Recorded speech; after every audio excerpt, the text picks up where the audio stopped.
Hi guys! ඔන්න ඉතින් නිවාඩු දවසේ ගෙදර වැඩ ටිකත් ඉවර කරලා මම මට වෙන් කරපු ටයිම් එක තමයි මේ. මුලින්ම hair එක fix කරගන්න ඕන.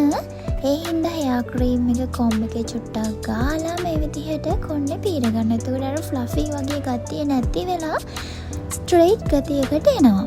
ඊට පස්සේ මෙහෙම ක්ලිප් එකක් ගහලා hair band එක දාගෙන කොණ්ඩේ මූණට එන එක නවත්තගෙන මම හදන්නේ sheet mask එකක් face එකට දාගන්න.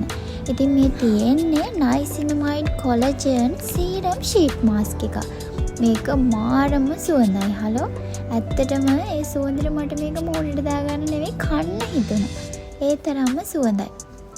ඉතින් මේ විදිහට sheet mask එක පරිස්සමට අරගෙන මෙම මූණේ තියලා මේ උඩින් තියෙන සුදු පාට මාස්ක් එක ඉටි කොලයක් වගේ මාස්ක් එකක් තියෙනවා. ඉතින් ඒක හිමීට රිමූව් කරගන්න ඕන.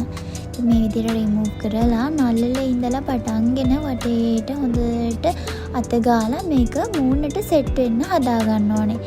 ඊට පස්සේ මේක ඉතුරු වෙනවා පැකට් එක ඇතුලේ සීරම් ටිකක්. ඉතින් මං කරන්නේ ඒ සීරම් ටික හොඳට අතට අරගෙන ඒක අත් එකේ බෙල්ලේ ගා ගන්නවා. ඉතුරු වෙලා තවත් තියෙනවා නම් කකුල් දෙකෙත් ගා ගන්නවා.